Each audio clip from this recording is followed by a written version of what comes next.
প্রিয় বন্ধুগণ আমার, তাহলে বংশের ভিতরে পৃথিবীতে সবচাইতে শ্রেষ্ঠ বংশ, এই বংশের ভিতরে আল্লাহ জন্ম দিলেন কত শ্রেষ্ঠ, যেই বংশের ভিতরে আল্লাহ পাক রব্বুল আলামিন একজন ব্যক্তিকে সাইয়্যিদুল কাউনাইন বলেছেন, দুই জগতের নেতা।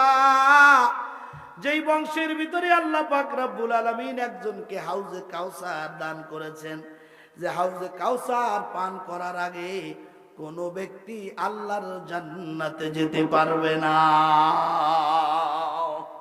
আল্লাহ পাক রব্বুল আলামিন কোন বংশে তাকে জন্ম দিলেন খেয়াল করুন। যেই বংশের ভিতরে একজনকে আল্লাহ তাআলা সমস্ত নবীদের, সমস্ত রাসূলদের সত্যায়নকারী বলেছেন। উলামায়ে কেরাম এই শব্দটার ব্যাখ্যা বুঝে। আল্লাহ বলেছেন, وَإِذْ أَخَذَ اللَّهُ مِيثَاقَ النَّبِيِّينَ لَمَا آتَيْتُكُم مِّن كِتَابٍ وَحِكْمَةٍ ثُمَّ جَاءَكُمْ رَسُولٌ مُّصَدِّقٌ لِّمَا مَعَكُمْ لَتُؤْمِنُنَّ بِهِ وَلَتَنصُرُنَّهُ قال أأقررتم وأخذتم على ذلكم إصري قالوا وقررنا قال فاشهدوا وأنا معكم من الشاهدين।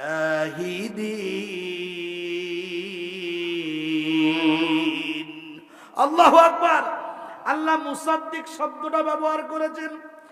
আল্লাহ আবু লাহাবকে ওই বংশের ভিতরে পাঠালেন, যেই বংশের ভিতরে আল্লাহ একজনকে সমস্ত নবী এবং রাসূলদের সত্যায়নকারী বানিয়েছেন, যার নাম হলো মুহাম্মদুর রাসূলুল্লাহ সাল্লাল্লাহু আলাইহি সাল্লাম। খুব খেয়াল করুন আমি কিভাবে বর্ণনাটা দিচ্ছি, আপনাদের একটু হিসাব করা দরকার। তাহলে বংশ দামি,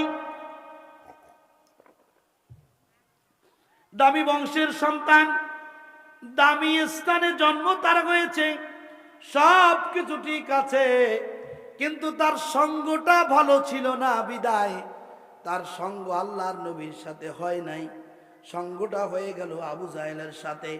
দেখুন অসৎসঙ্গে সর্বনাশটা কেমন হলো। আল্লাহর নবী, বিশ্ব নবীর উপরে আল্লাহ তাআলা আয়াত নাজিল করলেন, وأنذر عشيرتك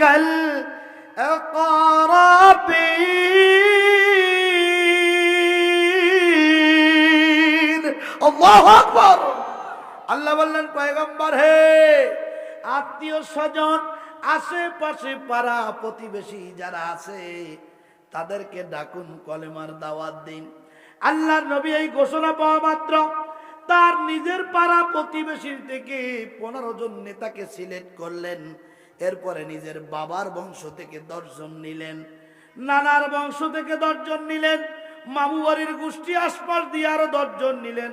45-50 জনের কাফেলা, তার সঙ্গে আরো সাথী সঙ্গীরা একত্রিত হলো। আল্লাহর নবী আম্মাজান খাদিজাকে বললেন, খাদিজা খাবার পাকাও,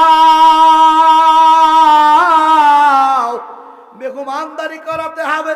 সুন্দর আলিশান মেহমানদারি করানোর ব্যবস্থা করা হলো। খাবার দাবার তারা খাইলেন। আল্লাহর নবী পাহাড়ের উপরে উঠলেন, বললেন, ও আমার এলাকার লোকেরা, আমার বংশের লোকেরা, আমার জাতি ভাইরা শোনো, আমি যদি বলি পাহাড়ের পাদদেশে একদল শত্রু বাহিনী তোমাদের অপেক্ষায় আছে, তোমরা কি বিশ্বাস করবানি? খেয়াল করুন, সঙ্গে সঙ্গে আবু লাহাব দাঁড়িয়ে গেলেন, বললেন, ও ভাতিজা, আনতা আলামিন ওয়া আনতা সাদিকিন। বললেন, ও ভাতিজা, তুমি বিশ্বাসী, তুমি সত্যবাদী, লা শাক্কা ফিয়া, কোনো সন্দেহ নাই, তুমি বলা মাত্র আমরা বিশ্বাস করে নিব, কোনোভাবেই অবিশ্বাস করব না। বিশ্বনবী বললেন, শুনুন, এই বক্তব্য কি সবার? সকল লোকেরা মিলে বলল, হ্যাঁ। আল্লাহ নবী বললেন, তাহলে শুনে রাখুন, পাহাড়ের পাদদেশে যে শত্রু বাহিনী আছে তার চাইতেও বড় শত্রুর কথা আমি বলতেছি, ভয়ঙ্কর শত্রু, সেটা হলো আল্লাহর বানানো জাহান্নাম। কি বলেন? তোমরা সবাই আমার সাথে পড়ো, কুলু লা ইলাহা ইল্লাল্লাহু তুফলিহুন। তোমরা এটা পড়ো, যদি পড়ো ওই শত্রুর হাত থেকে মুক্তি পাবা, আর যদি না পড়ো তাহলে তোমরা ওই জাহান্নামের আগুনের ভিতরে পাকড়াও হয়ে যাবা।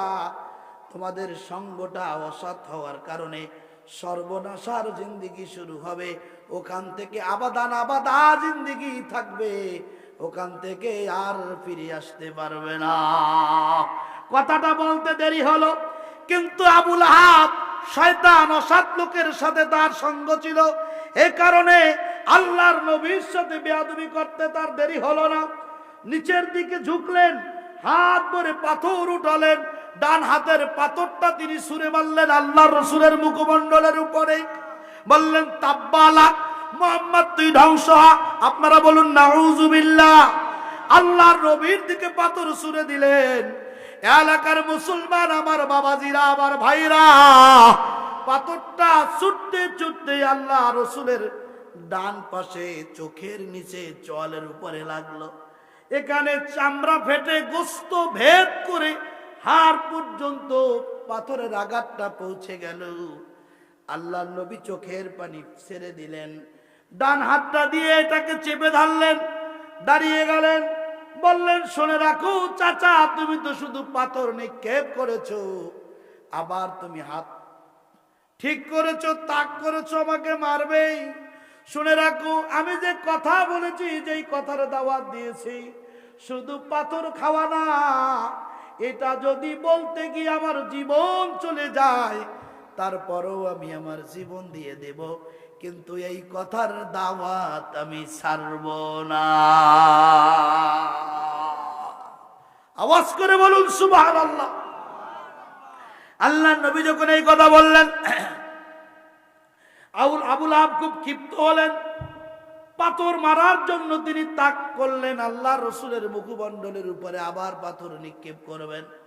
পাশে দাঁড়ানো ছিল আলী রাদিয়াল্লাহু তাআলা আনহু। কিতাবুত তাফসীরের ভিতরে এসেছে তার বয়স ছিল মাত্র 16। কত বছর?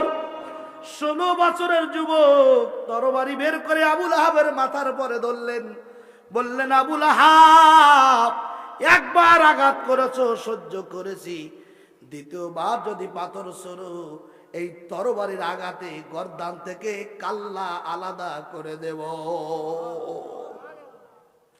বন্ধুরা আমার, পাথর মারার সঙ্গে সঙ্গে যেমনি ভাবে আলী বসে থাকলেন না, আল্লাহ অপেক্ষা করলেন না, আল্লাহ আয়াত নাজিল করে দিলেন, তাব্বাত ইয়াদা আবি লাহাবি ওয়া তাব্বা মা আগনা আনহু মালুহু ওয়া মা কাসাব। আল্লাহু আকবার বলুন।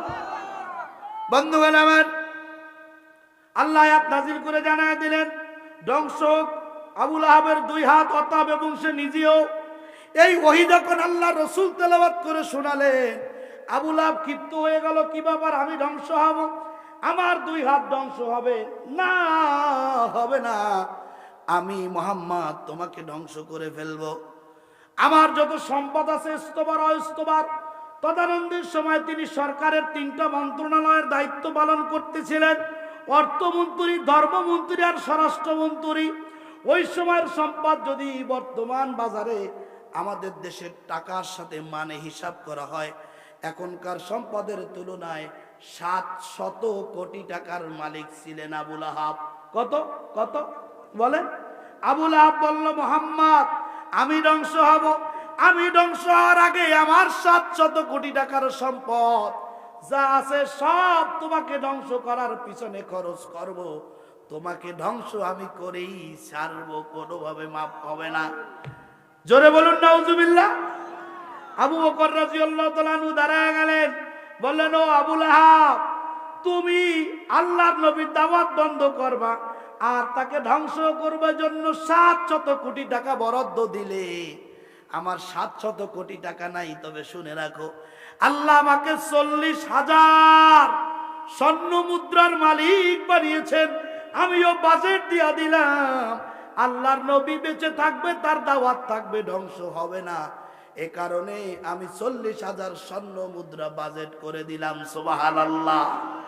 সাথে ছিল আবু লাহাবের স্ত্রী, নাম হলো উম্মে জামিলা। গলার ভিতরে একটা হার পরা ছিল। কিতাবুত তাফসীরের ভিতরে এসেছে ওই হারটা যদি বর্তমান বাংলাদেশের বাজার মূল্য একত্রিত করা হয় দাম হবে 3 কোটি টাকা। তিনি বললেন আমি এই 3 কোটি টাকার হারও বাজেট করে দিলাম। আম্মাজান খাদিজা রাদিয়াল্লাহু তাআলা আনহা দাঁড়িয়ে গেলেন। তিনি বললেন শুনে রাখো আবু লাহাব আর তার স্ত্রী উম্মে জামিলা, আল্লাহ পাক রব্বুল আলামিন আমার গলায় 3 কোটি টাকার হার নাই, তবে শুনে রাখো 40টা মিল ফ্যাক্টরি কলকারখানার মালিক আমি। বর্তমান বিশ্বের 60টা রাষ্ট্রের সাথে আমার ব্যবসা চলমান। টাকার অভাব নাই, স্বর্ণ মুদ্রার অভাব নাই। যত সম্পদ আছে সব সম্পদগুলি কোরআনের পক্ষে ইসলামের জন্য আল্লাহ রসুলের কদমে নজরানা পেশ করে দিলাম। লা ইলাহা, জোরে লা ইলাহা।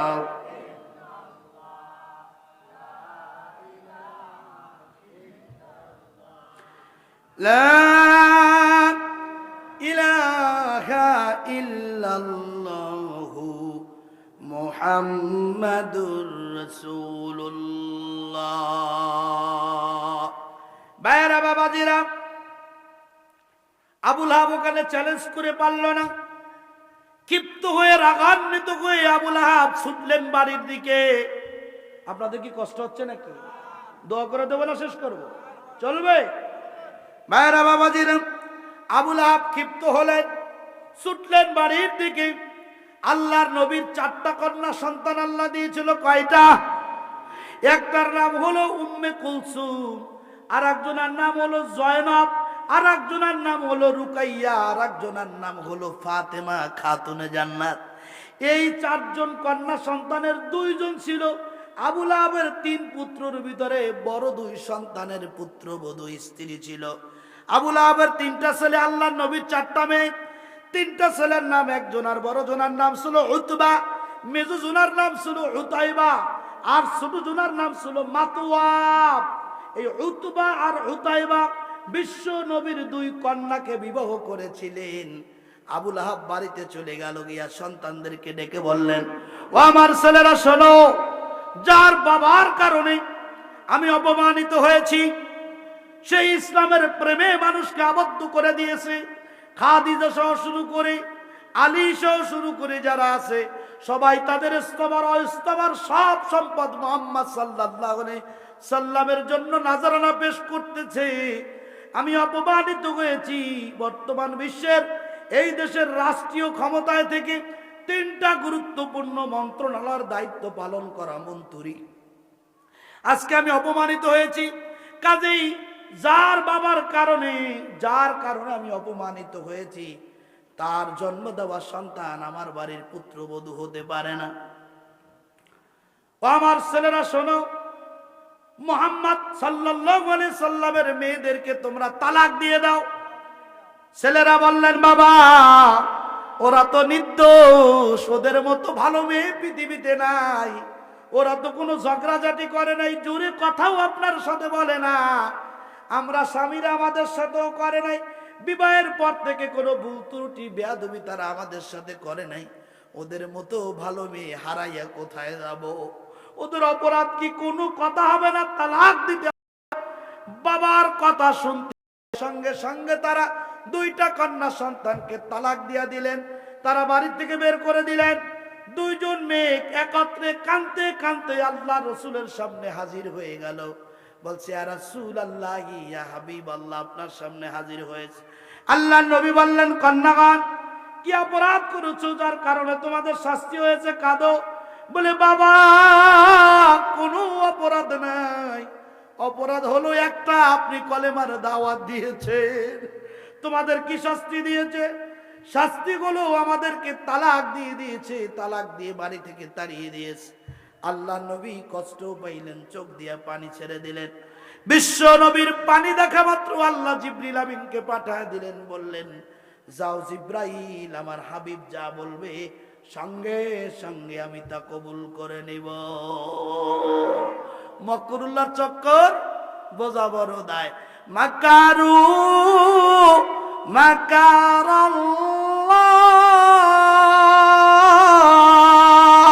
আল্লাহু আকবার। সবচেয়ে জ্ঞানী কে? আহা, বন্ধুগণ আমার, আল্লাহ নবী সঙ্গে সঙ্গে কষ্টের সাথে বদদুয়া দিয়া ফেললেন, আল্লাহুম্মা সাল্লিন আলাইহি কালবাম মিন কিলাব। আল্লাহ আমার নির্দোষ মেয়েদেরকে যার জবান থেকে তালাক বলেছে, তালাক দিয়ে বাড়ি থেকে তাড়ায় দিয়েছে, তাদেরকে যেন কুত্তায় কামড়াইয়া খায়। কিতে কিতে কিতে কালবুম মিন কিলাব। আল্লাহ নবী বলে ফেললেন তাদেরকে যেন কুত্তায় খায়, কুকুরে খায়। বদদুয়া সঙ্গে সঙ্গে আল্লাহর দরবারে কবুল হয়ে গেল। আবুল আহাবের কানে খবরটা পৌঁছে গেল, পাগলা কুকুরের মতো হয়ে গেল। কি ব্যাপার, আমার সন্তানদেরকে কুত্তায় খাবে, কুকুরে খাবে, কথা মুহাম্মদ সাল্লাল্লাহু আলাইহি ওয়াসাল্লাম বলেছে, তার মানে এটাই সঠিক, খাবেও খাবে, কোনো ক্ষমা হবে না। কি করবে? দ্রুত বিবাহ দিবে। সকালবেলায় ঢোল পিটিয়ে পুরো আরব জাহানের মধ্যে খবর পাঠানো হলো, আবুল আহাবের 2 জন পুত্রকে একত্রে বিবাহ বন্ধনে আবদ্ধ করা হবে। লোকেরা সবাই জানে সমাজের সবচাইতে বিশ্বস্ত লোক, সবচাইতে ভালো মানুষটার 2টা কন্যা সন্তান, তার 2 ছেলের পুত্রবধূ ছিল। তাদেরকে তাড়াইয়া নির্যাতন করিয়া তালাক দিয়া বিনা অপরাধে বাড়ি থেকে বের করে দিয়েছে। এ কারণে আরব বিশ্বের, আরব জাহানের কোন নারীরা তাদের ছেলেদের সাথে বিবাহ বন্ধনে আবদ্ধ হতে রাজি হলো না, কেউ মেয়ে দিল না। স্ত্রী উম্মে জামিলা খেপে গেলেন। তিনি বললেন, যদি এই দেশের মেয়েরা বিবাহ না করে আমার ছেলেদেরকে, তাহলে আমরা দেশের বাহিরের মেয়েদেরকে খুঁজবো। তারা চলে গেলেন মক্কা ছেড়ে সিরিয়ায়। কোথায়? সিরিয়ায় চলে গেলেন। বন্ধুগণ আমার, সিরিয়ার তদাকালীন সময়ের লোকেরা ছিল সব ইহুদি। ইহুদি ধর্মের একজন ধর্মগুরু সকালবেলায় ওই দিন ঘোষণা করে দিয়েছে, আজকে সারাদিনের ভিতরে যে কোনো মুহূর্তে